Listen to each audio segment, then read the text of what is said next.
Alors, j'aimerais commencer en vous remerciant pour votre présence.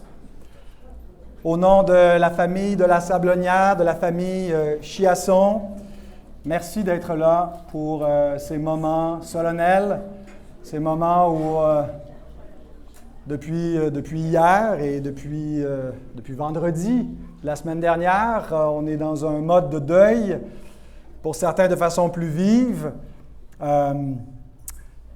Mon nom est Pascal Deneau, je suis pasteur de l'Église réformée baptiste à Saint-Jérôme. J'avais le privilège d'être le pasteur, le sous-pasteur, le sous-berger dans la vie de Louise, parce qu'elle a un pasteur beaucoup plus grand et important que moi qui prenait soin d'elle. Mais je me considère pas seulement comme un pasteur de la famille de la Sablonnière, mais certainement un ami, un proche. Donc, pour moi, c'est comme ma famille. J'aimerais offrir officiellement mes sympathies à mon frère Roger. Merci. À Julie. Julie, où est-elle? Ils sont tous là, donc je n'aurai pas besoin de vous chercher.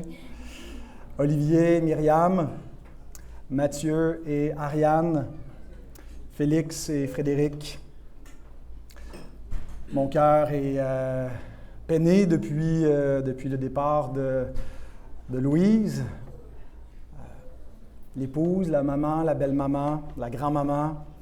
Et je vais offrir mes sympathies à tous les autres, les frères, les sœurs qui sont présents, les beaux-frères, belles-sœurs, les neveux, les nièces, les amis, les frères et sœurs dans la foi.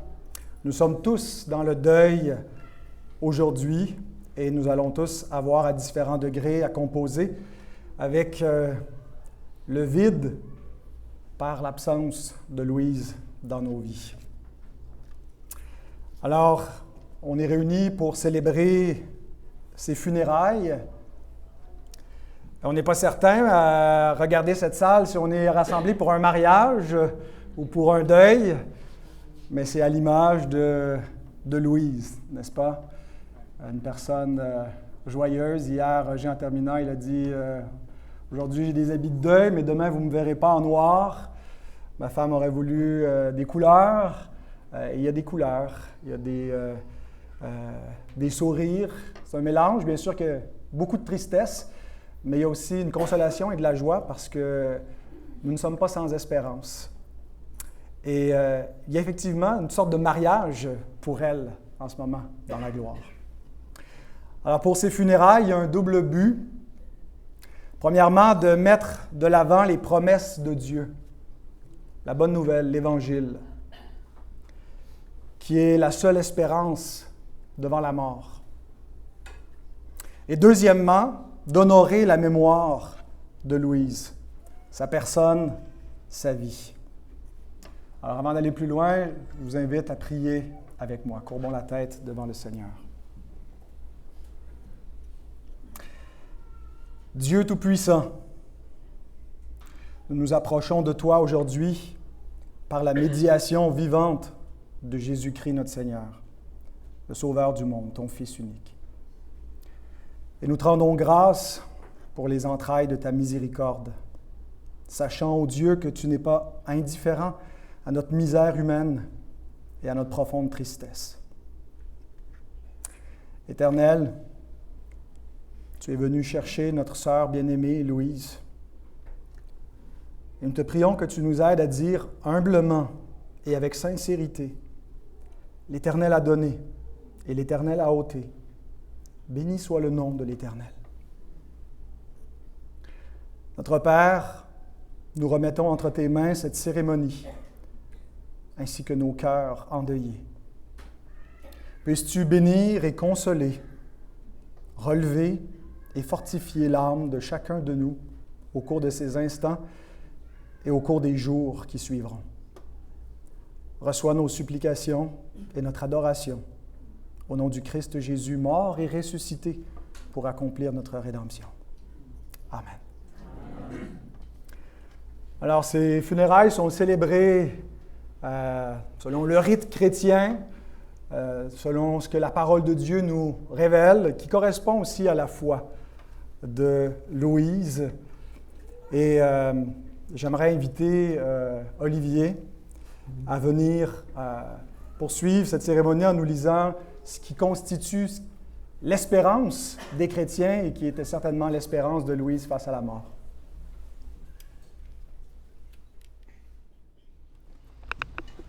Dans le fond, c'est le petit verset que chacun a dans son petit dépliant, là, à la première page. Ça va comme suit. « Oui, j'ai la certitude que rien ne peut nous séparer de son amour.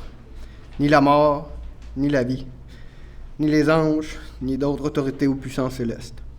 Ni le présent, ni l'avenir, ni les forces d'en haut, ni celles d'en bas, ni aucune chose créée. Rien ne pourra jamais nous séparer de l'amour que Dieu nous a manifesté en Jésus-Christ, notre Seigneur. »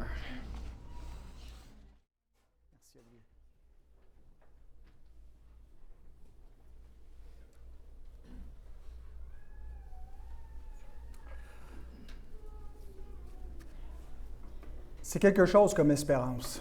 Et j'aimerais vous dire avec conviction aujourd'hui que ce ne sont pas des paroles creuses et vides, mais des promesses divines qui reposent pas seulement sur des théories religieuses, mais sur une personne en particulier et des événements historiques sur la personne et l'œuvre de Christ, et en particulier sur sa mort et sa résurrection pour garantir notre salut éternel. C'est l'espérance qui était en Louise, et je suis certain que c'est ce qu'elle veut vous partager aujourd'hui, cette espérance, qu'elle puisse devenir vôtre également. Nous aurons 2 chants dans cette cérémonie qui ont été choisis par la famille. J'aimerais que vous puissiez chanter de tout cœur ces paroles en vous levant. Le premier chant, vous avez les paroles dans le dépliant. Le premier chant dit « Mon seul abri, c'est toi. Toujours mon cœur te chantera, car tu me délivres, et chaque fois que j'ai peur, je m'appuie sur toi. » Donc, il n'y a aucune détresse, comme ça vient d'être lu, aucune puissance, aucune créature visible ou invisible qui puisse nous ravir de la main de Dieu. Et c'est ce qui nous donne cette complète assurance dans la foi, qui nous permet de dire que Dieu est notre abri, notre surabri, et à notre cœur de chanter, même dans les moments les plus tragiques, comme lors de la mort. Alors, est-ce que notre pianiste est prête? Oui, on va essayer de rallumer le projecteur, mais vous avez les paroles dans le dépliant, donc vous allez pouvoir suivre malgré tout. Je pense qu'il est débranché ou quelque chose comme ça. On va y arriver. Alors, Madame Payette, merci de votre présence, merci de bien vouloir nous diriger par la musique, et nous allons chanter « Mon seul abri, c'est toi ».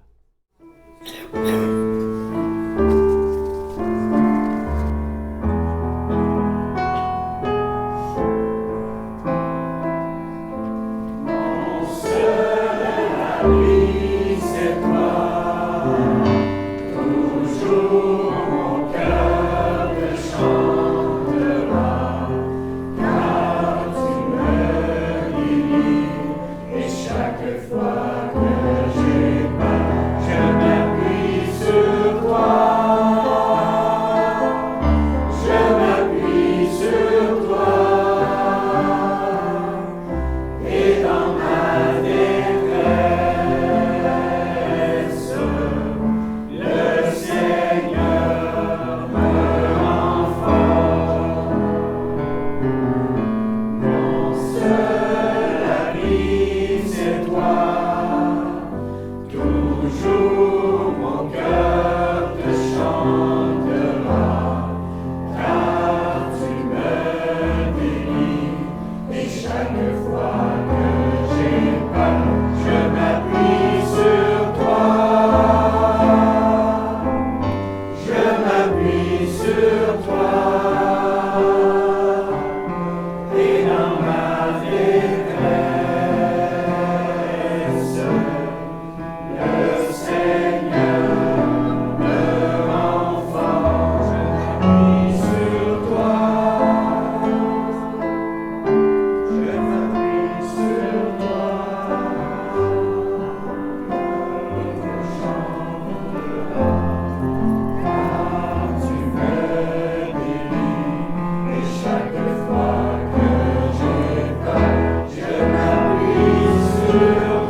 Je connais Louise depuis plus d'une vingtaine d'années.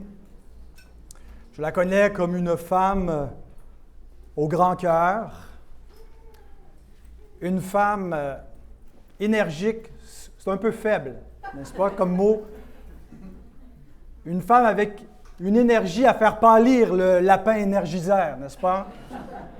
Infatigable, il n'y avait que la mort qui pouvait l'arrêter, vraiment. Une épouse dévouée, une maman, une belle maman, une grand-maman présente, aimante, enjouée. Une femme engagée à plein de niveaux, engagée en ce qui me concerne dans notre Église, une servante et une femme qui avait une foi vibrante. Et mon rôle à moi aujourd'hui, c'est surtout de vous parler de sa foi. D'autres vous parleront d'elle, des souvenirs qu'ils ont et des mémoires qu'ils veulent entretenir et partager aujourd'hui. Mais j'aimerais vous parler de sa foi, mais surtout de celui qui est l'objet de sa foi, son bon berger. Et je voudrais vous lire le psaume 23, qui nous parle de ce bon berger. « L'Éternel est mon berger. Je ne manquerai de rien. Il me fait reposer dans de verts pâturages. Il me dirige près des eaux paisibles. Il restaure mon âme. Il me conduit dans les sentiers de la justice à cause de son nom. Quand je marche dans la vallée de l'ombre de la mort, je ne crains aucun mal, car tu es avec moi. Ta houlette et ton bâton me rassurent. Tu dresses devant moi une table en face de mes adversaires. Tu oins d'huile ma tête et ma coupe déborde. Oui, le bonheur et la grâce m'accompagneront tous les jours de ma vie, et j'habiterai dans la maison de l'Éternel jusqu'à la fin de mes jours. Il y a 4 choses que j'aimerais vous partager concernant son bon berger. La première, son bon berger est le Dieu souverain qui prend soin d'elle. Et je ne parle pas d'elle au passé, mais délibérément au présent, parce qu'elle est toujours. L'âme est immortelle. Nous ne cessons pas d'être lorsque le corps meurt. Et son bon berger n'a pas cessé de prendre soin d'elle lorsque son souffle s'est arrêté. Ici, le psalmiste décrit les soins de Dieu pour sa brebis par de belles images bucoliques dans les versets 1 à 3. « L'Éternel est mon berger, je ne manquerai de rien. Il me fait reposer dans de verts pâturages. Il me dirige près des eaux paisibles. » De belles images de la campagne qui nous montrent le soin d'un berger pour sa brebis, qui sont des images qui comparent les soins que le croyant reçoit de la main de Dieu. Et c'est ainsi que Louise vivait sa vie véritablement dans cette confiance, dans cette quiétude, dans le Dieu vivant. Dans la certitude qu'il prenait soin d'elle, pas seulement pour la vie présente, bien sûr que ça inclut tous les besoins terrestres, au niveau de la famille, au niveau de la santé, à tous les aspects de la vie terrestre. Mais Louise espérait en l'Éternel pour plus que simplement le pain quotidien ou le vêtement ou un toit sous lequel vivre, mais aussi pour la vie éternelle. Et donc, c'est ainsi que non seulement Louise a vécu sa vie dans la confiance, dans les soins de Dieu, mais aussi a vécu sa mort. Dans le psaume 23, nous passons des verts pâturages où on imagine cette scène de campagne, le soleil qui brille, tout est calme, les brebis qui sont dans ces pâturages et qui sont nourris et protégés par le bon berger, mais ensuite il faut passer par la vallée de l'ombre de la mort. Donc on passe d'une scène ensoleillée à une scène terrifiante. Et elle a traversé cette vallée. Et une chose que des funérailles nous permettent de faire, c'est de s'arrêter, de se rappeler que nous aussi, un jour ou l'autre, nous aurons à la traverser. C'est quelque chose qu'on tend à vouloir oublier dans la vie présente, avec la foule d'occupations, de distractions, de divertissements. Mais écoutez ce que l'Ecclésiaste dit. C'est un livre de la Bible. Au chapitre 7, verset 2, il dit « Mieux vaut aller dans une maison de deuil que d'aller dans une maison de festin. » Alors, cet après-midi, on n'est pas certain dans laquelle des deux on se retrouve, n'est-ce pas? Mais on est certainement dans une maison de deuil, dans un endroit pour célébrer des funérailles. Pourquoi est-ce qu'il mieux vaut aller dans une maison de deuil que dans une maison de festin? Car c'est là la fin de tout homme, et celui qui vit prend la chose à cœur. Je veux que vous preniez la chose à cœur cet après-midi. Qu'on ne se donne pas des consolations superficielles, des petites paroles toutes faites, mais qu'on réfléchisse très sérieusement à la mort, au jour de notre mort individuelle et au fait que nous aurons à traverser la vallée de l'ombre de la mort. Regardons la mort en face. Mais avant de vous dire pourquoi Louise avait une espérance au-delà de la mort, j'aimerais vous dire que sa confiance dans son bon berger incluait que même l'heure de sa mort était entre les mains du bon berger. Ni elle, ni aucun enfant de Dieu ne doit voir le jour et l'heure de la mort comme quelque chose qui arrive accidentellement, qui aurait pu être évité si, à vue humaine, bien sûr que c'est souvent le cas. Mais le bon berger dans lequel elle se confie est souverain. Et il n'y a rien qui échappe à sa volonté. Le Seigneur ne nous a pas prévenus qu'il viendrait la chercher. Et c'est ce qui fait le plus mal. Il y a des morts qu'on voit venir et on se prépare dans le deuil. On a le temps de faire des adieux à la personne pendant qu'elle est encore là. Il ne nous a pas prévenus, puis il ne nous a pas demandé la permission. Dieu est souverain sur le souffle de chaque homme et de chaque femme. Et il nous dit, dans Genèse 3 par exemple, après la chute de l'homme, une fois que la mort est entrée dans le monde, Dieu dit à l'homme, « Tu es poussière et tu retourneras dans la poussière. » Le prophète Samuel déclare, « L'Éternel fait mourir et il fait vivre, il fait descendre au séjour des morts et il en fait remonter. » Dieu demeure souverain au-delà de la mort. Dieu ressuscite les morts et nous croyons à une résurrection finale de tous les hommes.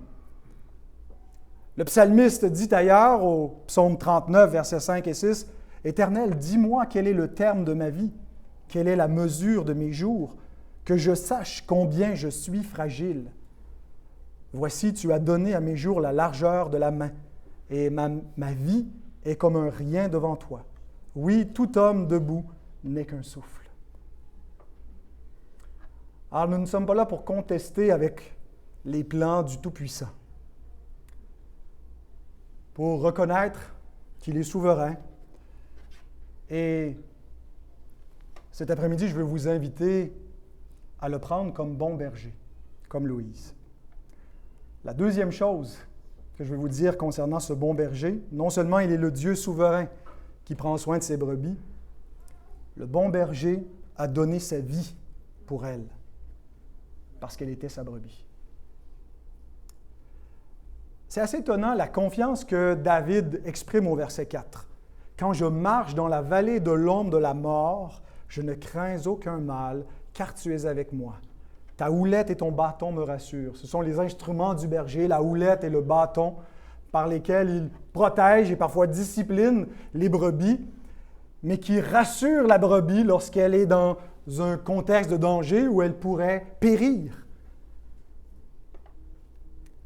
Mais même lorsque l'heure de traverser la mort vient, la brebis du Seigneur a l'assurance que la mort ne renferme aucun mal pour elle.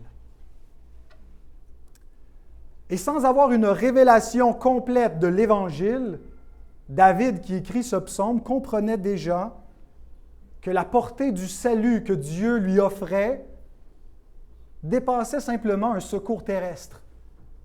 David était un homme de guerre, un homme de combat, il se confiait en Dieu pour aller faire ses guerres, mais il comprenait que le secours et le salut de Dieu allaient au-delà de ses batailles terrestres. Il avait une espérance qui allait au-delà de la mort, que le secours de Dieu allait lui faire traverser, vivant, la vallée de l'ombre de la mort. Et c'est seulement 1000 ans plus tard que le fils de David, que David lui-même appelle son Seigneur, parce que le fils de David est aussi le Fils de Dieu qui vient dans le monde, dit la chose suivante dans l'Évangile de Jean, verset 11. « Je suis le bon berger. Le bon berger donne sa vie pour ses brebis. » Il s'agit d'une parole de Jésus, fils de David, dans laquelle le Christ s'identifie avec le berger du psaume 23. Quand David dit « L'Éternel est mon berger », Jésus dit « Le bon berger, c'est moi ». Et il révèle ici comment sa brebis est délivrée de l'ombre de la mort. Il dit que c'est parce que le bon berger va donner sa vie pour ses brebis. J'aimerais que vous pesiez ces mots. C'est métaphorique, mais ce n'est pas qu'une métaphore. Jésus est en train de parler ici de la mort pour laquelle il est venu dans le monde. Il est venu, il est né pour mourir une mort particulière, une mort nécessaire pour donner le salut au-delà de la mort. L'unique espérance qui a été donnée aux hommes face à la mort se trouve dans la mort du Christ. Ne comptez pas sur votre oncologue, ultimement, sur votre médecin, sur la technologie, avec le transhumanisme et tout ce que le progrès des hommes va pouvoir apporter pour vous délivrer de l'heure de la mort. Faites pas juste essayer d'ignorer, dire « il n'y aura rien après ». Vous avez besoin de quelqu'un qui vous sauve de la mort. Pas seulement de la mort physique, mais de la mort qui vient après la mort et qui vous donne la vie qui vient après la mort. Et le seul moyen pour les hommes de recevoir la vie éternelle et d'être sauvés de la mort éternelle, c'est dans la mort du Christ que c'est donné. Donc, comment est-ce que David peut exprimer 1000 ans avant que le Christ meure qu'il a une assurance face à la mort? Parce que le Saint-Esprit lui révèle par avance que le bon berger va venir donner sa vie pour des brebis. Il y a plein de psaumes qui parlent par avance que le Christ devait mourir pour sauver son peuple. Et c'est avec cette confiance, cette paix de l'âme, cette assurance que Louise a traversé la vallée de l'ombre de la mort. Pas seule, accompagnée par le bon berger qui l'a précédée dans la mort et qui a vaincu la mort parce qu'il est mort pour elle. C'est vrai que la mort est tragique, surtout si on n'a pas d'espérance. Avez-vous une espérance face à la mort? Mais les brebis du Seigneur s'attendent à lui, pas seulement pour la vie présente, mais au-delà de la mort. Ce qui m'amène au troisième point que je veux vous dire concernant le bon berger. Il lui a donné la vie éternelle dans sa maison. La foi qui est exprimée dans le psaume 23 va au-delà de la vallée de l'ombre de la mort. Il y a la belle vie paisible, Dieu prend soin de moi, il fait soleil. Tout d'un coup, il y a la mort. Mais ce n'est pas la fin. Le psalmiste a encore des choses à dire après ça. Il y a encore des bénédictions en réserve après la vallée de l'ombre de la mort pour celui qui a l'Éternel comme bon berger. Et dans les versets qui suivent, il parle de la justification publique. Dieu se met à table avec celui qui croit en son Fils devant tous ses adversaires. Il dresse devant moi une table en face de mes adversaires. C'est une image où Dieu prend ton parti. Dieu n'est pas là pour t'accuser comme ton juge, mais comme ton défenseur, qui devant l'accusateur, c'est comme ça que l'Écriture appelle aussi le diable, l'accusateur, qui accuse les pécheurs et qui a comme un droit légal pour les condamner parce qu'ils sont des pécheurs. Dieu se met de leur côté, il s'assoit à table avec eux. Il les justifie publiquement. La bénédiction ne s'arrête pas là, ce n'est pas juste une bénédiction légale. Ça vient avec un bonheur et une félicité, une onction d'huile sur la tête qui représente cette bénédiction dans l'Ancien Testament, la coupe qui déborde. Ta coupe est pleine, mais on continue à vider, ça déborde parce qu'il y a un festin surabondant dans la grâce de Dieu et dans l'éternité divine qui est promise aux enfants de Dieu. Et le bonheur et la grâce qui sont promis. Pour combien de temps? La vie éternelle. Tous les jours, pour toujours, j'habiterai dans ta maison. Vous savez, Louise aimait voyager. Ils ont fait beaucoup de voyages, comme on a entendu dans une autre funéraille, ça voyage en troupeau, la famille de la Sablonnière. Ils ont fait plein de voyages un peu partout, pas seulement dans notre pays, mais dans plein de pays du monde. Louise aimait beaucoup voyager, préparer ses voyages, anticiper. Mais le voyage qu'elle anticipait et qu'elle attendait avec le plus de fébrilité était celui qui allait la transporter dans la gloire céleste et éternelle. C'est la veille où vous parliez encore de ce voyage-là, assis sur le divan, en vous chatouillant les orteils, en vous massant les pieds, je pense, Roger, au salon, en parlant de votre Sauveur, en anticipant qu'est-ce que ça va être quand on va le voir, qu'est-ce que ça va être. Ce n'est pas seulement des contes de fées, c'est une espérance vivante qui repose sur quoi? Sur la parole de Dieu, et pas seulement sur des mots, mais sur des faits historiques, sur la venue du Christ, sur sa mort et sa résurrection, et sa promesse que quiconque croit en lui ne périra point, mais aura la vie éternelle.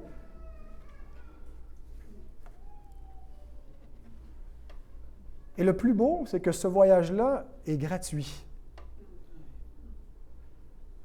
Trouvez-moi un tout inclus qui a de l'allure. Ça coûte cher. C'est-à-dire, un voyage gratuit, ça ne doit pas valoir grand-chose, mais ce n'est pas parce qu'il ne vaut rien, c'est parce que tout a été payé. Tout a été payé par le bon berger. Alors peut-être que vous aimeriez, vous aussi, avoir votre billet. C'est la dernière chose que je veux vous dire. Son bon berger vous appelle, vous aussi, afin que vous deveniez sa brebis. Jésus dit, après avoir déclaré « Je suis le bon berger qui donne sa vie pour ses brebis », il ajoute dans le même évangile, dans le même chapitre, Jean 10, versets 27 à 30, « Mes brebis entendent ma voix. » Ce n'est pas quelque chose qu'on entend avec nos oreilles, mais c'est quelque chose qui vient comme une conviction dans le cœur, où la seule réponse que l'âme peut offrir, c'est la foi, qui accueille la promesse de Dieu. Parce qu'elle entend la voix du bon berger. Ce n'est pas la voix d'un tel et d'un tel prophète qui a passé, qui était un faux prophète. C'est la voix du bon berger. Le seul bon berger, le seul qui a vaincu la mort. En connaissez-vous beaucoup des sauveurs, des gens qui sont ressuscités des morts? Mes brebis entendent ma voix, je les connais et elles me suivent. Je leur donne la vie éternelle et elles ne périront jamais, et personne ne les ravira de ma main. Mon Père qui me les a donnés est plus grand que tous, et personne ne peut les ravir de la main de mon Père. Moi et le Père, nous sommes un. Entendez-vous la voix du bon berger? Entendez-vous par la proclamation de l'Évangile? L'Évangile qu'on retrouve dans l'Ancien Testament, qu'on retrouve dans les paroles du Christ. Entendez-vous la seule espérance face à la mort? Est-ce que votre cœur reste froid face à cet appel ou est-ce qu'il brûle pour venir à Jésus et recevoir la vie qu'il promet. Je vais dire quelque chose qui va probablement choquer les non-croyants parmi nous, mais qui est une évidence et même une certitude pour les croyants. Je faisais un peu d'insomnie cette nuit, je pensais à Louise, je pensais à mon message. Et je me suis dit que si elle avait su d'avance que l'occasion de son décès pourrait conduire un d'entre vous au bon berger, je pense qu'elle aurait accepté. Elle aurait accepté que Dieu utilise sa mort pour conduire l'un de vous à son Seigneur. Je pense même que Roger aurait accepté de la donner, de la laisser aller, pour voir ses enfants venir au bon berger, pour voir ses frères, ses sœurs, ses amis, ses plus proches. Et peut-être que vous trouvez que cette pensée est troublante, mais ça vous donne une idée de l'amour de Dieu. Parce que Jésus a accepté de mourir pour que vous ayez la vie. Et le Père a tant aimé le monde qu'il a accepté de donner son Fils unique pour que vous ne périssiez point. Alors qu'est-ce que tu attends pour répondre à cet amour? Tu n'entendras pas plus clairement le message de l'Évangile dans ta vie. Réponds. J'ai la certitude, et c'est ce qui me console et qui console tous ceux qui ont la même espérance, que je vais revoir ma sœur Louise. Pourquoi? Parce que Jésus a vaincu la mort. Elle nous sépare momentanément. Et la seule façon pour chacun de nous de la revoir, c'est d'avoir le même berger qu'elle a et qu'elle voit en ce moment même. Prions. Éternel Dieu, Dieu d'Abraham, d'Isaac et de Jacob, toi le Dieu de David, le Père, le Fils, le Saint-Esprit, tu es le bon berger. Nous te louons pour Louise, pour sa vie, pour les fruits qu'elle a portés et pour les bénédictions qu'elle nous a apportées. Merci de nous avoir permis de la connaître, de la côtoyer, de l'aimer et d'être aimé par elle. Merci pour le témoignage de sa foi en toi, qui nous parle encore aujourd'hui, même au-delà de la mort. Seigneur, je te prie pour nous tous qui sommes réunis devant toi. Prends pitié, Seigneur. Console les cœurs affligés et régénère les cœurs endurcis. Accorde la vie par le Prince de vie, Jésus, ton Fils unique, notre bon berger, au nom duquel nous te prions. Amen. Je vous invite à répondre à la parole de Dieu avec les paroles du chant suivant. Plus près de toi, Seigneur. Levons-nous.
pouvez vous asseoir.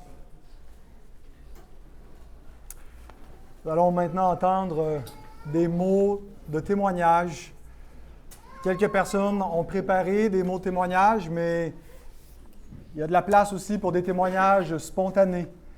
S'il y a des paroles que vous aimeriez dire, un partage que vous voudriez faire, ce sera votre occasion. Est-ce que c'est toi, José, qui commence? Non, c'est Édith. Alors, Édith, je t'invite à venir ouvrir.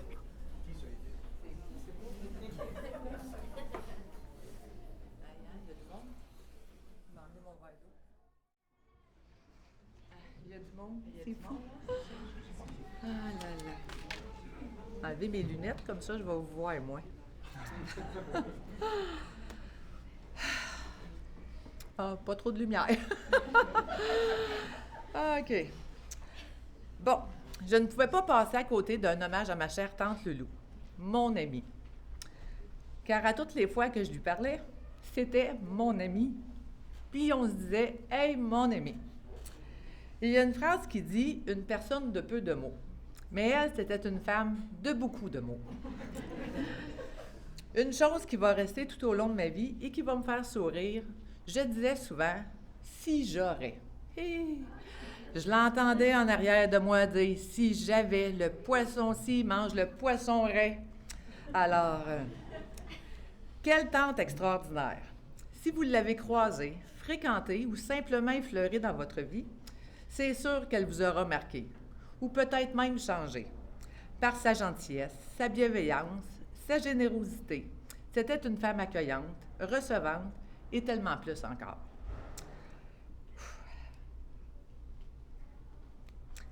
Tante Loulou, ou mon amie, était une femme de peu avec...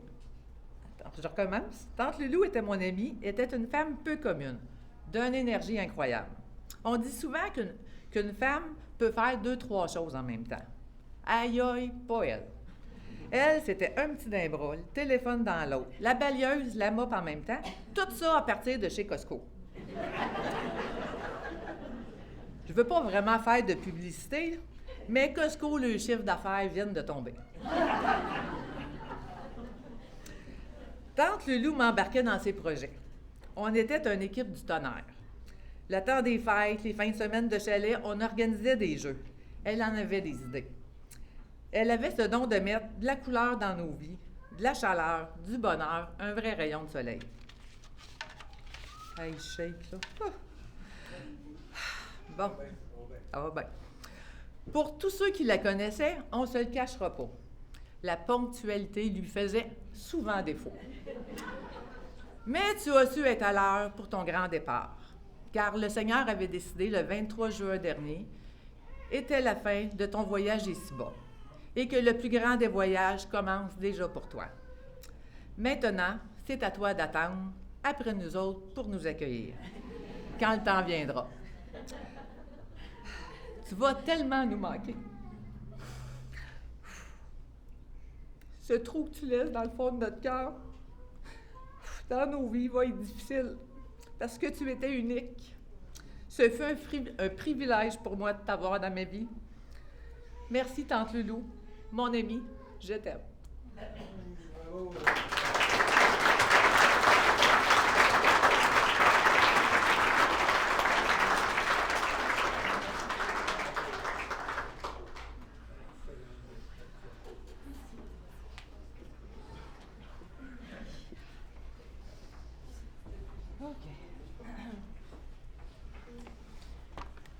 OK. Je vais essayer de prendre un accent. Oh là là.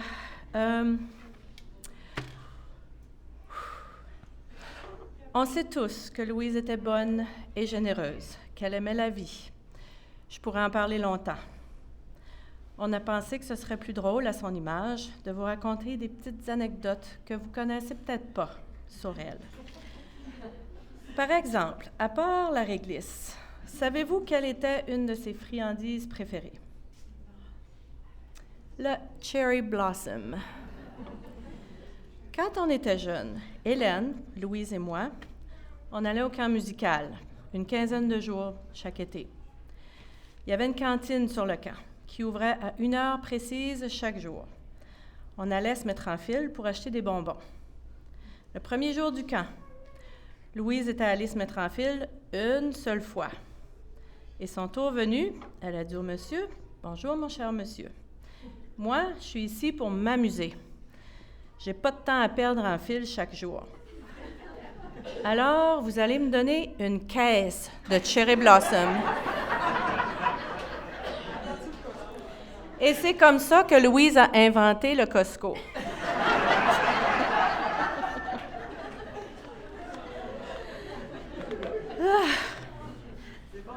C'est bon, hein? Je suis bonne. Au camp musical, l'instrument principal était le piano. Et on avait un deuxième instrument. Hélène avait la clarinette, j'avais le violon et Louise avait la trompette. Imaginez-vous donc que Louise était responsable de se lever à l'heure chaque matin pour sonner le réveil pour une centaine de campeurs. Mais comme Louise passait souvent la moitié de la nuit à jouer des tours et à faire des mauvais coups sur le camp, il fallait parfois que le chef de camp vienne réveiller Louise pour que Louise sonne le réveil. On ne pouvait pas y en vouloir parce qu'on aimait ça dormir un petit peu plus longtemps. Louise toujours avait besoin de bouger. Elle aimait les pirouettes. D'ailleurs, Hélène a perdu une redoutable adversaire dans les concours de pirouettes. Louise voulait toujours que ça tourne plus vite, plus longtemps. Un été, à New Richmond, près de chez nous, il y avait un cirque avec des manèges. Le manège le plus populaire s'appelait le Twister. Ça tournait comme ça et ça tournait comme ça. Il fallait donner un billet chaque fois pour faire un tour et on pouvait monter 2 par cabine. Encore là, Louise n'avait pas de temps à perdre en file. Alors elle m'a dit, « Viens avec moi, on va avoir du fun. » On a fait la file une seule fois. Et notre tour venu, Louise a dit au monsieur, « Bonsoir, mon cher monsieur. Voici 8 billets pour faire 8 tours de suite. » Moi, je suis débarquée au 2e tour. Louise aimait danser. Elle a même dansé avec René Lévesque à une soirée de la Saint-Jean. Louise voulait toujours être de la fête. Je suis certaine qu'elle est à chaque table avec nous aujourd'hui. Quand Félix est né, le plus beau bébé du monde, j'y ai toujours dit, quand Félix est né, Louise avait dû rester à l'hôpital quelques jours. Mais c'était le mariage d'Édith. On s'était entendu avec Roger pour que je reste à l'hôpital avec Louise pendant que lui allait au mariage avec les enfants. Louise m'a dit, « Le médecin me donne la permission de sortir pendant 4 heures pour aller au mariage. Tu vas aller à la maison me chercher ma robe, mon collier de perles et mes souliers de danse. Et dis-le pas à Roger. » Là, j'ai dit, « ça n'a pas de bon sens. » Puis elle m'a dit, « Si tu veux pas, je trouverai quelqu'un d'autre qui va le faire. » Alors, j'ai emmené Louise aux noces. On est arrivé, Louise aimait les fêtes surprises. Puis je vois encore Roger qui dit, « Mais vous êtes folle. » Mathieu était assis sagement sur les genoux de son père. Julie sautait partout, elle avait du fun. Olivier est resté dans les bras de sa mère et voulait plus qu'elle parte. Et Félix attendait à l'hôpital pour son boire. Quand Louise avait une idée dans la tête, c'était impossible de la retenir. Et, ma chère Édith, il n'y a rien qui l'aurait empêchée d'aller à ton mariage. On était 5 enfants chez nous. Gilles, Claude, Louise, moi et Hélène. Louise était au centre. Louise, c'était le bébé rose de maman, c'était la fille à papa, c'était une sœur aimante et bienveillante. Finalement, pour essayer de donner un peu de sens au départ de Louise, j'en viens à la conclusion que c'était peut-être devenu un peu plate au paradis. Alors, les anges se sont réunis la veille de la Saint-Jean-Baptiste et se sont dit que ça prendrait quelqu'un de dynamique pour mettre le party dans la place. Ça prendrait quelqu'un pour aller acheter toute la bouffe, les assiettes, les fourchettes, les ballons, les napkins. Dernièrement, les anges sont venus chercher beaucoup de personnes qu'on aimait. Et maintenant, notre chère Louise. Ben, ils ont dû avoir un méchant beau party de la Saint-Jean au paradis cette année. Continue de fêter, ma belle Louise. Merci pour tout. Ma grande sœur, on t'aime.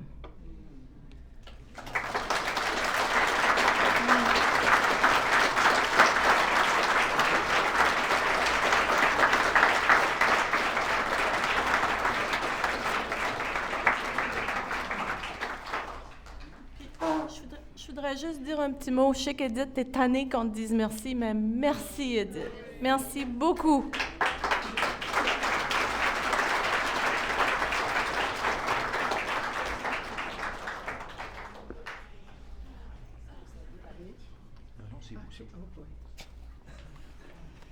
Bon, hey, il y a du monde. Il y a beaucoup de monde qui me connaissent, plusieurs pas. Alors, je vais raconter un peu mon parcours dans la famille Sablot. Louise me demandait de résumer en quelques lignes. Attends, il faut que j'enlève mes lunettes, je suis rendue vieille. Louise me demandait de résumer en quelques lignes ce que représente pour moi Louise, mais c'est quasi impossible. Mais je vais tenter de brosser un petit portrait. Je me rappelle ma première rencontre avec elle à l'église de Saint-Jérôme. J'avais 12 ans, ça fait 32 ans. Nouvellement emménagée dans les Laurentides, nouvelle dans l'église. Ma mère venait de se remarier, mon père était décédé 4 ans auparavant. Puis ma sœur de 16 ans, qui n'acceptait pas la nouvelle union, avait quitté la maison. Donc, gros changement pour moi. C'est peut-être à cause de tous ces changements qu'on me donnait un coup de vieux. Il paraît que je paraissais plus vieille, là, genre 14-15 ans. Vous comprendrez plus tard pourquoi je vous explique ça. Ceux qui se rappellent de moi, j'ai eu un coup de cœur dès mon arrivée à l'église pour la petite bouille de Julie. Celle qui n'avait pas le sourire facile avec les autres, mais pas pour moi, pour me vanter. Moi, j'en ai vu des sourires. J'étais toujours dispo pour aller aider à la garderie, juste pour être avec ma Julie. J'écoutais pas trop les messages, car je me retournais constamment pour voir l'heure, juste pour aller rejoindre Julie. Je sais pas combien de dimanches j'ai dit à Louise, « Je peux-tu venir garder chez vous? Vous n'avez pas besoin de me payer. Je veux juste venir. » Puis là, elle me répondait, « Ah, pas pour le moment, on la traîne partout. » Vous la traînez tout le temps partout, elle était tout petite. Puis, avec le temps, il y a une autre bédaine qui est apparue. Là, j'ai vu une occasion. J'ai continué à insister ma proposition. Louise, elle voyait bien que j'avais le tour avec Julie. Elle m'a donné une première opportunité un soir. Cette opportunité a s'est étirée pendant 10 ans. Quasi tous les week-ends, tous les étés, j'ai été la gardienne attitrée des Sablots. Quand j'ai fêté ma première fête, Roger vient me voir. « Hey, ça te fait quel âge, ça? » Là, je dis, ben 13 ans. Là, je le vois réfléchir 2 minutes. Hey, fait que ça veut dire que tu as gardé mes enfants à 12 ans? Là, il a regardé Louise. Tu savais ça, toi? Ben oui, qu'est-ce que ça change? Ben, ça change rien. Roger, je pense qu'il me l'a répété toutes les années. Hey, 12 ans, pas possible. Merci de m'avoir fait confiance. Ça a été dans mes plus belles années de ma vie. Louise m'a toujours fait confiance. Rapidement, je me suis sentie comme un membre de la famille. Louise m'a toujours fait sentir que j'avais ma place avec vous. J'avais mon petit coin pour dormir, j'avais les repas que j'aimais. Souvent, je l'entendais travailler tard en haut. Je montais les escaliers pour passer des longues heures à discuter avec elle de tout et de rien. J'ai connu la famille Chiasson par les récits colorés de Louise. J'ai jamais vu la Gaspésie, mais j'ai l'impression d'y avoir grandi. Je me suis laissée bercer par les histoires de vos parents, votre papa professeur, votre maman bibliothécaire, qui aimait la musique, ses frères qui aimaient donc la musique aussi, un frère, Claude, qui partait en bateau, Hélène, l'infirmière, Évelyne, la traductrice, là, ça sonnait tellement comme un roman d'Hemingway. Elle était donc fière. J'avais des nouvelles de chacun d'entre vous, les neveux, les nièces, les belles-sœurs, les beaux-frères, les parties inoubliables des Chiassons. J'avais toujours hâte d'entendre la suite. Et puis, les Sablots, comme elle aimait le dire, c'est pas les de la Sablonnière, c'est les Sablots. Sa belle famille que j'ai côtoyée quasi tous les jours pendant un bon moment. Elle se sentait choyée d'être dans votre famille. Elle le proclamait haut et fort. Il fallait rien manquer. Vos fameuses réunions de famille, vos soirées de cartes. est toujours là pour aider. Puis là, je répète la même histoire qu'Evelyne, mais la fameuse soirée où c'était ton mariage, Edith, moi, j'étais à la maison aussi, je gardais les enfants. Et puis, il fallait pas manquer ça. Je me trouvais tellement chanceuse de vivre tout ça, j'avais tellement peur de ne plus y aller que je suivais à la lettre toutes les consignes. Je m'assurais que tout soit fait, rangé, nettoyé. À chaque nouvelle bédaine, Oli, Mathieu, Félix, les beaux petits bébés que j'aimais tant. Mais pour moi, je m'assurais une place avec vous autres. Ah ouais, les bébés, là, moi je reste là. Continuez. Mais il y en a eu des piles de linge sur le sofa à plier, des jouets à ranger, des dîners, des soupers à préparer, des couches à changer, des bains à donner, des courses de pout-pout autour de la table de cuisine. Combien de fois j'ai regardé Le Roi Lion? Mais ça me faisait tellement plaisir car j'étais avec vous. J'ai même appris à répondre au téléphone, Goudon, Pagé, bonjour, et prendre des messages pour Roger. À un moment, j'ai eu 2 années pas évidentes à l'école, mais Louise avait remarqué tout ça, elle. Et je la suspecte fortement de m'avoir pris tous les week-ends pour m'aider à pallier à cette période. Je l'appelais le jeudi pour savoir si elle avait besoin de moi le week-end. Bien rare que je ne suis pas allée. On en a fait des tours de vente, cours de karaté, cours de piano, des tours au Club Price, en premier de Costco. Avant que le Costco, c'était le Club Price. Des arrêts à la banque, des arrêts chez le comptable pour la compagnie. Puis moi, j'étais bien, je suivais son beat, pas mal plus vite que mon beat. Mais pas grave, j'étais juste heureuse d'être là avec elle et de m'occuper des enfants et surtout de lui jaser. Je pense que j'étais comme sa tisane à camomille, puis elle, mon Red Bull. Avec le temps, je restais à la maison avec les petits, puis ça lui donnait le temps d'aller faire ses courses puis d'aller à ses rendez-vous. Malgré des voleurs qui se sont introduits une nuit pendant que je gardais, un bébé qui est tombé en bas de la sécheuse, je m'excuse Mathieu, que j'ai failli me faire frapper par un camion avec la poussette en allant au parc, excuse-moi Lee, un coup de pelle dans le front, excuse-moi Félix, le feu qui a pris dans le four, merci Julie de m'avoir alertée. Je savais pas que ta mère, elle utilisait aussi le four comme un armoire à rangement. Et encore plein d'autres anecdotes qui prendraient toute la journée, mais Louise, elle a toujours eu confiance en moi. En tout cas, moi, ça aurait arrêté vite. Une fois, j'étais au magasin et la dame discutait avec Louise et elle lui dit « Hey, c'est fou comme votre grande fille vous ressemble. » Là, Louise puis moi, on se retourne en riant. S'il y en avait une qui ressemblait à Roger quand il était petite, c'est bien Julie. Puis la dame a dit « Non, non, non, vous, en me pointant moi. » Là, Louise a dit « Ah, c'est pas ma fille, mais je la considère comme ma grande fille. » Depuis, ma grande fille, c'est toujours resté. Et Loulou, je lui ai toujours dit qu'elle était comme une deuxième maman pour moi. Elle a toujours, à sa façon et à distance, pris soin de moi. Quand je suis partie à Toronto, elle a mandaté Evelyne de garder un œil sur moi. Quand je suis partie en Suisse, elle était là pour me dire à une prochaine. Elle était là, et vous aussi, à notre mariage qui a eu lieu ici il y a 19 ans. Quand on était à notre première maison à Saint-Canute, quand bébé numéro 3 et 4 sont nés, on a fait la même affaire, on en a eu 4 nous autres ici. Maintenant, je suis maman de 4 ados. Je réalise tout l'amour qu'elle vous a donné toutes ces années et toute la fierté qu'elle vous a portée. Julie, Olivier, Mathieu et Félix, je veux vous dire qu'il n'y a pas un jour qu'elle n'a pas prié pour vous et pour vos magnifiques familles. Pas une seule journée où elle ne vous a pas remis entre les mains de notre Papa Céleste. Et je suis certaine que présentement, elle fait toujours. Elle était si fière de chacun d'entre vous. Roger, mon papa Roger préféré, merci d'avoir eu le courage, la conviction et surtout le romantisme d'avoir un jour transmis un petit mot à Louise d'aller prendre un café chez Alcazar. Cette rencontre cruciale a eu un impact sur tellement de vies. Merci d'avoir eu confiance en Louise en m'acceptant dans votre famille. Merci d'avoir été avec elle un exemple de couple et de famille pour nous tous. Sachez que je serai toujours là pour vous, que je vous aime. Malgré mon cœur aujourd'hui en pleurs et en miettes, je me réjouis qu'un jour, on va tous se retrouver ensemble autour de notre Sauveur. Je vous transmets un verset de ma belle-maman, Psaume 116, verset 15. « Elle a du prix aux yeux de l'Éternel, la mort de ceux qui l'aiment. »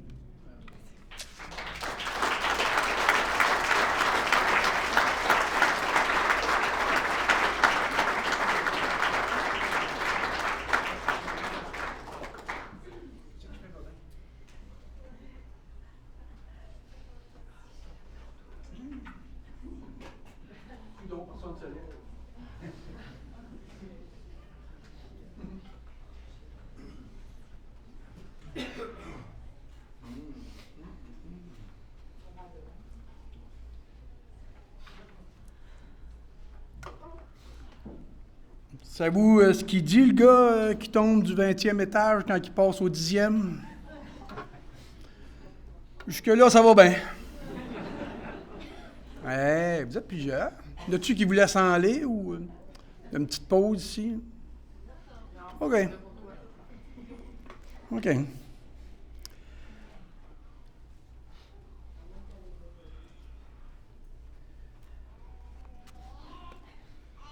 Louise, là, elle n'était pas faite pour la terre, elle a été créée pour le ciel.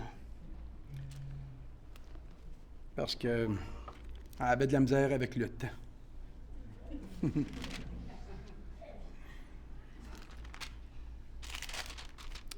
Alors, on va parler un petit peu du temps.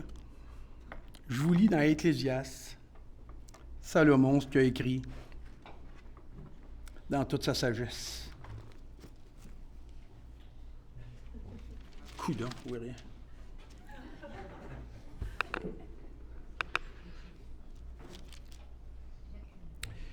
Il y a un temps pour tout, un temps pour toute chose sous les cieux. Un temps pour naître, un temps pour mourir, un temps pour planter et un temps pour arracher ce qui a été planté. Un temps pour pleurer et un temps pour rire. Un temps pour se lamenter et un temps pour danser. Un temps pour chercher et un temps pour perdre. Un temps pour garder et un temps pour jeter. Un temps pour déchirer et un temps pour coudre. Un temps pour se faire, un temps pour se taire et un temps pour parler. Un temps pour aimer et un temps pour haïr. Un temps pour la guerre et un temps pour la paix. Dieu fait toutes choses belles en son temps. Même il a mis dans nos cœurs la pensée de l'éternité. Bien que l'homme ne puisse pas saisir l'œuvre que Dieu fait, du commencement jusqu'à la fin, si un homme mange et boit et jouit du bien-être au milieu de tout son travail, c'est là un don de Dieu. J'ai reconnu que tout ce que Dieu fait durera toujours, qu'il n'y a rien à y ajouter et rien à en retrancher, et que Dieu agit afin qu'on le craigne.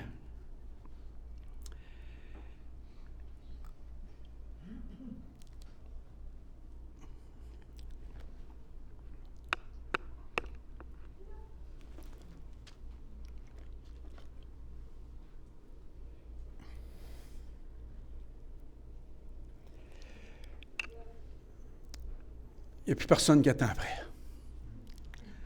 Il n'y a plus personne qui attend après.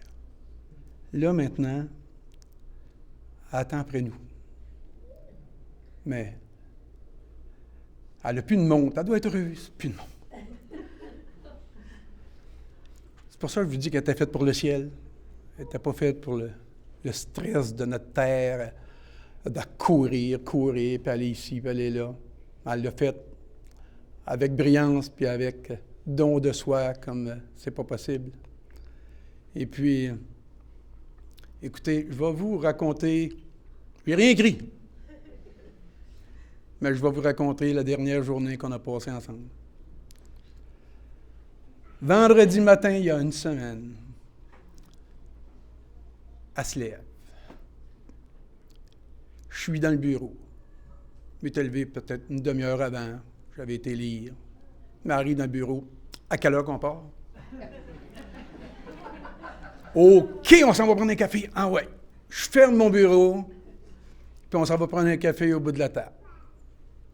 Puis là, je ne me rappelle pas ce qu'on a dit. Je ne me rappelle pas ce qu'on s'est dit, mais il y en a eu des milliers de conversations comme ça. Mais là, il était 9 heures. On s'en va. Alors, on pacte. Pacter un frigidaire, là, puis le dépacter, là, elle savait comment faire ça, OK? Elle pacte le frigidaire, c'est pas long, on embarque. 10 heures pile, il me semble, qu'on décolle de la maison. Puis là, elle est pressée. Ah ouais, on s'en va au chalet. Être heureuse. Être heureuse, là, ça roule, là, tu l'as, là. Puis d'habitude, en roulant, là, va pas trop vite, là, va pas trop vite. Là, c'était le contraire. Hey, gars, le mot, t'as dit char rouge là-bas, là, gars, il bloque le trafic, là, dépasse les dons, vas-y. Elle faisait jamais ça, je vous le dis, elle faisait jamais ça. Mais là, elle était pressée d'arriver au chalet. Ça pinait, là. Oui, dépasse-les, passe à droite s'il faut. J'ai dit, on roule 105, c'est un 90. On arrive au chalet. Là, ça va bien. Ça va bien. Là, on a dit, on n'avait pas déjeuné. On n'avait pas déjeuné, on avait pris un café, mais on n'avait pas eu le temps. On n'avait pas eu le temps. On arrive. Là, on voulait manger dehors, on voulait manger sur le balcon dehors, mais la galerie n'était pas ouverte encore, était toute poussiéreuse. Fait que j'ai dit, m'a lavé à la galerie. Elle dit, moi, je m'en vais commencer mes fleurs. Ah, OK, bon, va commencer tes fleurs, m'a lavé à la galerie. Puis ça allait bien, là. Enlève la poussière des tables, puis toutes les nappes, puis ça va bien, puis... Elle revient. Il est peut-être... On est arrivé à midi au chalet, à 1h, je crois, qu'elle a rentré, elle avait planté pas mal ses plantes qu'elle avait à faire, elle avait changé un set de place. C'est pas une petite affaire, là. Là, on mange. OK. On se fait des œufs. On mange des œufs. Bacon. Puis on s'assit, naturellement, face au lac, là où elle est heureuse, là. Elle est face au lac, là, puis... Faudrait que tu me coupes la branche là-bas, là. Il me semble qu'on verrait encore mieux le ciel. Ça aurait pris un champ en avant, là, tu sais. Une petite branche la nuisait, là. On va la couper. L'autre aussi, là. L'autre, là, sur l'autre arbre, là, ça serait mieux. On va la couper. Peut-être après-midi, pas sûr. Après, on a fini de manger.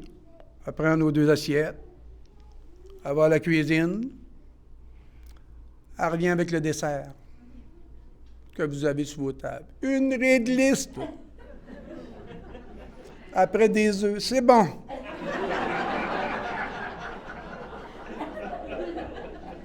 Hey, le bonheur. Le bonheur, là, elle mange une réglisse avec son mari, en face du lac. Il n'y a pas de bruit, bon. On est heureux.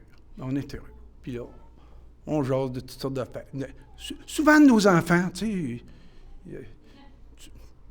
OK. C'est un bon sujet. C'est un bon sujet de prière. Souvent, de nos enfants. Moi, parce que je suis plus vieux, j'ai dit, allez faire une petite sieste.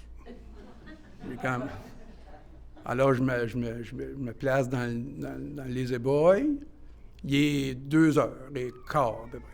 2h15. Et là, ça retourne dans les plantes, là. Puis elle fouille en terre noire, là. Je me réveille, il est 3h. Tabarouette, il est 3h. Hey, je pensais dormir 10-15 minutes, mais... Wow! Ah oui, là, je m'habille, là, je me dépêche parce que je suis tellement gêné d'être encore en dedans, puis elle travaille dehors, là, tu sais. J'arrive dehors, ma tondeuse est sortie, elle l'a remplie de gaz. Elle est prête, ma tondeuse. Hey, je ne vais pas lui demander, là. Non, j'embarque, broum, broum, bien, ouais, il y en a rien de là. On fait tout le côté du chalet. Puis, puis là, passe là. Ici aussi, là. Mais je filais bien, la journée-là, j'allais bien. Tu dis oui, là, tu sais. Hein? Tu sais, puis Olivier, tu sais, hein? On dit oui. Il faut dire oui. On dit oui. On s'en va de l'autre côté. Là, elle travaille alentour du feu, il y a plein de grandes herbes, puis là, je tombe. Ça a pris 1h30 quand même faire. Ça me prend 1h30 faire le gazon, là. Et puis, ça allait bien. Passe ci, passe là. Tu reviendras, là? Non, t'as pas été là, là? OK. Ça allait bien. Là, on a fini, il est peut-être 4h15. Et puis, bon, je m'en allais serrer à tondeuse. Je te suis. J'ai traversé, j'ai mis la tondeuse dans le hangar. Puis là, elle m'a crié « Roger! » Non, elle n'a pas crié de même. Un son que tu peux pas répéter. Mais c'était Roger, 2 fois. Là, mais je la cherche, je la trouve pas. Les sapins ne sont pas hauts chez nous, là, mais elle dépasse pas les sapins. Elle est où? Mais par le son, là, j'ai eu une petite crainte. Alors, j'ai allongé le pas, traversé la rue, puis elle était là, couchée. Et puis, j'ai eu M. Aprochoura, qu'est-ce que t'as? Elle répond pas. Elle est rouge. Elle a chaud. Hey, je dis là, on se repose. Attends un peu, là. Ouais, mais se reposer, ça n'a pas été long, elle, se reposer, là. Essaye de me lever. J'essaye de le laisser. Elle dit non. Alors, mets-moi à terre. Elle dit, il faut que mon sang vienne au cerveau. Là, j'ai dit, as-tu mal? Aucun mal. Je ne ressentais rien. Et la dernière chose qu'elle m'a dit. Elle est partie comme un oiseau. Comme... ne peut pas avoir plus serein que ça. Je la voyais quasiment devant son Seigneur, devant son Sauveur. Laisse-moi partir, là, je suis en paix. Il n'y avait plus de retour. Tu sais, on voudrait peser sur le rewind, là. Une petite madame, j'ai crié à l'aide, une petite madame qui est venue, notre voisine. Une jeune femme, là, elle reste après vous, elle est venue hier. Elle a pris ma place, elle l'a pompée parce que là, j'ai essayé. Les réanimations. Elle est infirmière. Déjà, ça rassure beaucoup. Elle est infirmière. Elle a pompé. Ensuite, son chum est arrivé, il l'a remplacé. Ensuite, pour nous rassurer, il y a un ambulancier qui a passé à sa retraite, qui est venu, puis il a pris la place. Puis il l'a pompé pendant des minutes et des minutes. Puis il disait, toi, t'es son mari, là? Ah ouais, souffle. Il me disait quand souffler, puis il pompait. Ils se sont donnés pour revoir la vie de cette Louise. Mais c'était inutile. Et puis, comment je finissais? Ils l'ont emmené à l'hôpital. Une madame, qui est ma deuxième voisine, a dit, il est allé à l'hôpital, là, il ne voulait pas que je prenne mon char, bien sûr. Là. Elle est venue me mener à l'hôpital. Elle a 76 ans, la madame. Elle est venue me mener à l'hôpital, elle a attendu avec moi, ils l'ont emmenée dans une salle, ils ont essayé de la réanimer encore, ça fait déjà 1 heure qu'elle ne respire plus. Là. Et puis, madame Suzanne, là, elle a resté avec moi jusqu'à temps que mes enfants arrivent. Ils l'ont installé dans une petite salle. Et puis, ils l'ont préparé. Puis, ils nous l'ont fait entrer. Moi, puis madame Suzanne. Puis là, on l'a flatté pendant 4 heures. Les enfants sont arrivés. Cécile et Robert sont arrivés.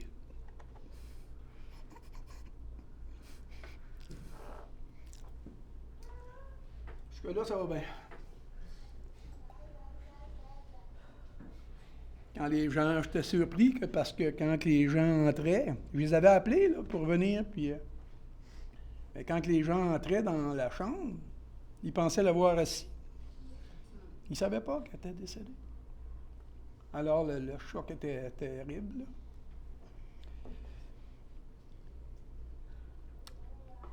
Écoutez, c'est moi qui l'ai eu. C'est moi qui l'ai eu. Désolé pour... C'est moi qui l'ai eu, ma Louise, et puis elle disait, je suis faite pour toi. Je suis faite pour toi. Ouais. Elle savait comment relever ça, un petit cul. Ouais. Et puis, ça a été ça, notre journée. Ça a fini comme ça.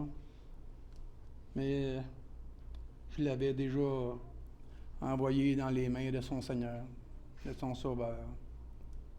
Dans les premiers 3 minutes, là, elle était décédée.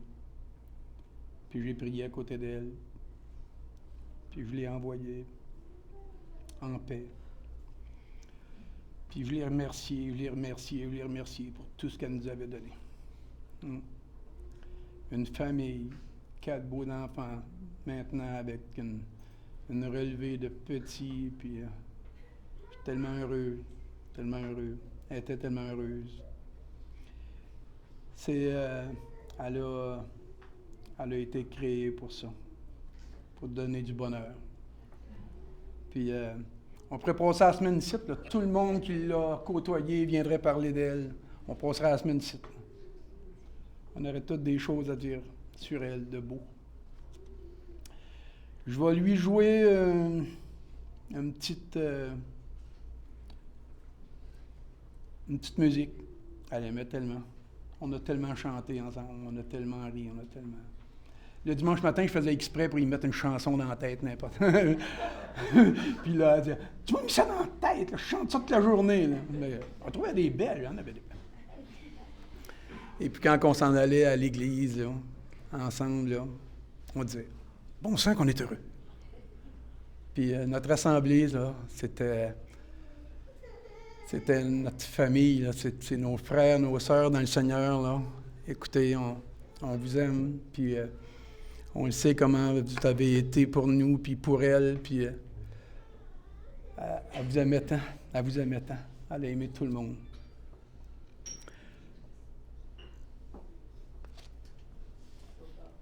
Je ne jouerai pas du violon, là. Je vais jouer une petite musique. Des fois, elle me trouvait fatigant. Je ne suis pas toujours sur la bonne note. Je vais vous dire le titre au cas que vous ne reconnaissiez pas l'air.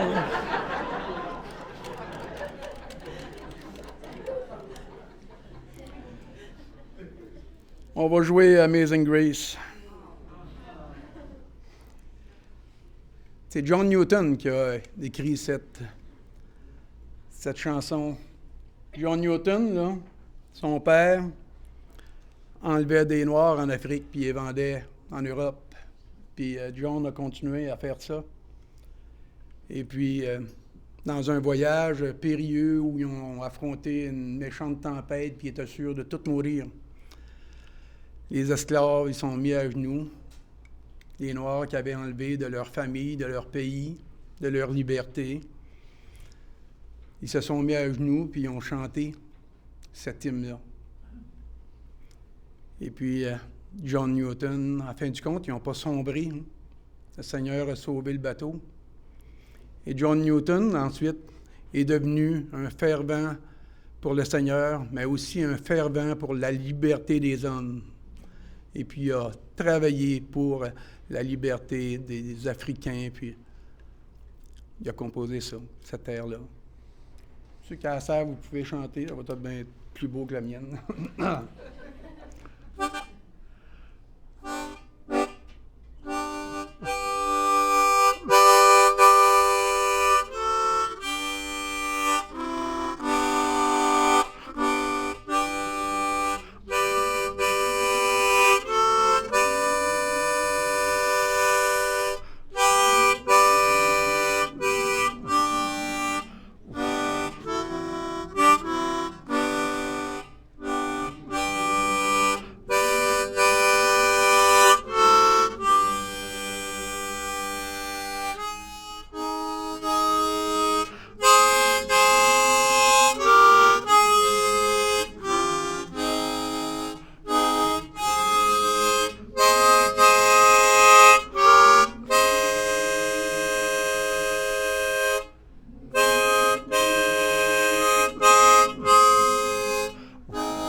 C'est bien sûr que je veux vous remercier tous. Vous avez été un soutien extraordinaire pour moi.